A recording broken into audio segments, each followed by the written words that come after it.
ಇನ್ನು ದರ್ಶನ ಸ್ಥಿತಿ ಅದೇ ಮನಸ್ಥಿತಿ. ಯಾಕಂದರೆ ಯಾರ ಹತ್ರನೂ ಮಾತಾಡ್ತಿಲ್ಲ ಅವರು, ಜೈಲು ಊಟ ಸೇರ್ತಾ ಇಲ್ಲ, ನಿದ್ದೆ ಬರ್ತಾ ಇಲ್ಲ, ಕಾಫಿ ಟೀ ಕೊಟ್ಟರು ಕೂಡ ತಗೊಳ್ತಾ ಇಲ್ಲ. ಇದು ದರ್ಶನ್ ದಿನಚರಿ. ಸರಿಯಾಗಿ ಊಟ ಸೇರ್ತಾ ಇಲ್ಲ, ನಿದ್ರೆ ಮಾಡ್ತಾ ಇಲ್ಲ, ಚಿಕನ್, ಫ್ರೂಟ್ಸ್, ಜ್ಯೂಸ್ ಕೊಡ್ತಾ ಇದ್ದಾರಂತೆ. ಉಪ್ಪು ಖಾರ ಇಲ್ಲದಂಥ ಅನ್ನ ಸಾಂಬಾರ್ ಅದನ್ನು ತಿನ್ನಲಾಗದೆ ಒದ್ದಾಡ್ತಾ ಇದ್ದಾರೆ ಅಂತ.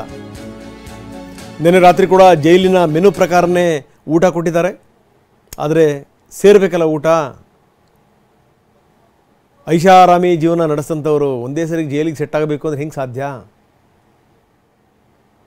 ಹೀಗಾಗಿ ಜೈಲು ಊಟ ಸೇರ್ತಾ ಇಲ್ಲ, ನಿದ್ರೆ ಬರ್ತಾ ಇಲ್ಲ. ಯಾಕಂದರೆ ಸಾಮಾನ್ಯವಾಗಿ ಉಪ್ಪು ಖಾರ ಜಾಸ್ತಿ ಇರಲ್ಲ ಈ ಜೈಲಿನ ಊಟದಲ್ಲಿ.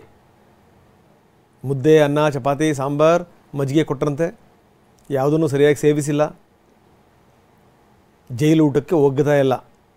ಬಹುಶಃ ಗ್ರಾಜ್ಯುಯಲಿ ಒಗ್ಗಬಹುದೇನೋ, ಯಾಕಂದರೆ ಬೇರೆ ಮಾರ್ಗ ಇರಲ್ಲ ದೇಹ. ಸತೀಶ್ ಚಂದ್ರನ್ ಅಡಿಕೆ ತಟ್ಟೆ ತಯಾರಿ ಬಿಸ್ನೆಸ್ನಲ್ಲಿ 17% ಲಾಭ ಗಳಿಸ್ತಿದ್ದಾರೆ. ನೀವು ಕೂಡ ಅವರಿಂದ ಕಲಿಬೇಕಾ? ಅವ್ರ ಜೊತೆ ವಿಡಿಯೋ ಕಾಲ್ನಲ್ಲಿ ಮಾತಾಡಬೇಕಾ? ಈಗಲೇ ಫ್ರೀಡಮ್ ಆ್ಯಪ್ ಡೌನ್ಲೋಡ್ ಮಾಡಿ. ಹೆಂಗೆ ಅಂತಂದರೆ ಈ ಹಸಿವಾಗ್ತಾ ಆಗ್ತಾ ಆಗ್ತಾ ಸಿಕ್ಕಿದ್ದನ್ನು ತಿಂತೀವಿ ಅನ್ನುವಂಥ ಮಟ್ಟಕ್ಕೆ ಬಂದುಬಿಡ್ತಾನೆ ಮನುಷ್ಯ. ನಿನ್ನೆ ರಾತ್ರಿ ಕೂಡ ಭಾಳ ಲೇಟಾಗಿ ಮಲಗಿದ್ರಂತೆ. ಬೆಳಗ್ಗೆ 6 ಗಂಟೆಗೆ ಎದ್ದು ಕೂತಿದ್ರಂತೆ. ಕಾಫಿ ಟೀ ಏನೂ ಬೇಡ ಅಂತಂದು ಬಿಸಿ ನೀರನ್ನು ಮಾತ್ರ ಕೇಳಿ ತಗೊಂಡು ಕುಡಿದ್ರಂತೆ. ಭದ್ರತಾ ವಿಭಾಗದ ಬ್ಯಾರಕ್ನಲ್ಲಿರುವಂಥ ದರ್ಶನ್. ಸೊ ಇವ್ರ ಬ್ಯಾರಕ್ ಅಟ್ಲೀಸ್ಟ್ ಓಕೆ. ಧನ್ರಾಜ್, ವಿನಯ್, ಪ್ರದೋಷ್ ಜೊತೆ ಕೊಠಡಿಯಲ್ಲೇ ದರ್ಶನ್ ಇದ್ದಾರೆ.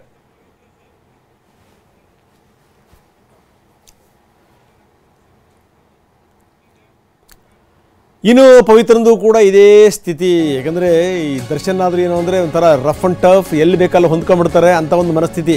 ಅವರೇ ಒದ್ದಾಡ್ತಾ ಇದ್ದಾರೆ. ಇನ್ನು ಪವಿತ್ರ ಗೌಡನ ಸ್ಥಿತಿ ಏನು? ಭಾಳ ಐಷಾರಾಮಿ ಜೀವನ ಮಾಡ್ಕೊಂಬಂದಂಥ ಹೆಣ್ಮಗಳು. ಮುದ್ದೆ, ಅನ್ನ, ಚಪಾತಿ, ಸಾಂಬಾರು, ಮಜ್ಜಿಗೆ ಇದೆಲ್ಲ ಕೊಟ್ಟರಂತೆ. ರಾತ್ರಿ ನಿದ್ದೆ ಬರ್ತಿಲ್ಲ.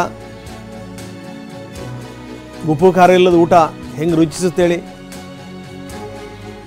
ಚಾಪೆ ಮೇಲೆ ಮಲಗಬೇಕು, ನಿದ್ರೆ ಬರ್ತಾ ಇಲ್ಲ, ಸೊಳ್ಳೆಗಳ ಕಾಟ. ಇದಿನ್ನು ಆರಂಭ. A1 ಇವರನ್ನೇ. ಇನ್ನು ಸಹ ಕೈದಿಗಳ ಜೊತೆಗೆ ಇವರು ಬೆರಿತಾ ಇಲ್ಲ, ಯಾರ ಜೊತೆಗೂ ಮಾತಾಡ್ತಾ ಇಲ್ಲ. ತಾವಾಯಿತು, ತಮ್ಮ ಪಾಡಾಯಿತು ನೋಡಿ. ಅದಕ್ಕೆ ಹೇಳೋದು ಸಾಮಾನ್ಯವಾಗಿ ಏನು ಅಂದರೆ, ಈ ಹೆಣ್ಣುಮಕ್ಕಳು ಗಂಡನ್ನು ಉದ್ಧಾರನೂ ಮಾಡಿಬಿಡ್ತಾರೆ, ದೊಡ್ಡ ಪ್ರಪಾತಕ್ಕೂ ಬೆಳೆಸಿಬಿಡ್ತಾರೆ ಅಂತ. ಗೃಹಿಣಿ ಗೃಹ ಮುಚ್ಚತೆ. ಈ ಗೃಹಿಣಿಯಿಂದಾಗಿ ಎಷ್ಟೋ ಗೃಹಗಳು ಎದ್ದು ನಿಂತಿವೆ, ಎಷ್ಟೋ ಗೃಹಗಳು ಮುಚ್ಕೊಂಬಿಟ್ಟಿವೆ. ಒಂದು ಸಣ್ಣ ಸಂಗತಿಯನ್ನು ಉಗುರಲ್ಲಿ ಹೋಗೋದನ್ನು ಈ ಕೊಡ್ಲಿ ತಗೊಳಂಗೆ ಮಾಡಿ ಪ್ರೇರೇಪಿಸಿ, ಯಾವನೋ ಅವನು ಯಾರೋ ಅವನಿಗೂ ಬೇರೆ ಕೆಲಸ ಇಲ್ಲ, ಸೊ ಅವನ್ನ ಕರೆದು ಅವನ ಎದುರುಗಡೆಗೆ ಇವರು ರೋಷಾವೇಶಗಳನ್ನು ತೋರಿಸ್ಕೊಂಡು ಅವನ ಹೆಣ ಬಿದ್ದು ಅವನು ತಗೊಂಡೋಗಿ ಬಿಸಾಕಿ ಹಿಂಡು ದಂಡು ಹೋಗಿ ಕಂಬಿ ಎಣಿಸ್ತಾ ಇದ್ದಾರೆ. ಬೇಕಿತ್ತ ಇದೆಲ್ಲ? ಬೇಕಿತ್ತ? ಮಿತಿ ಮೀರಿ ಏನಾದರೂ ವಿಪರೀತ ಮಾಡೋಕ್ಕೆ ಹೋದ್ರೆ ಹಿಂಗೆ ನೋಡಿ ಆಗೋದು. ಇದಿನ್ನೂ ಆರಂಭ. ಇದು ಇನ್ನು ಏನೇನು ಒದ್ದಾಡಬೇಕು ಜೈಲಲ್ಲಿ.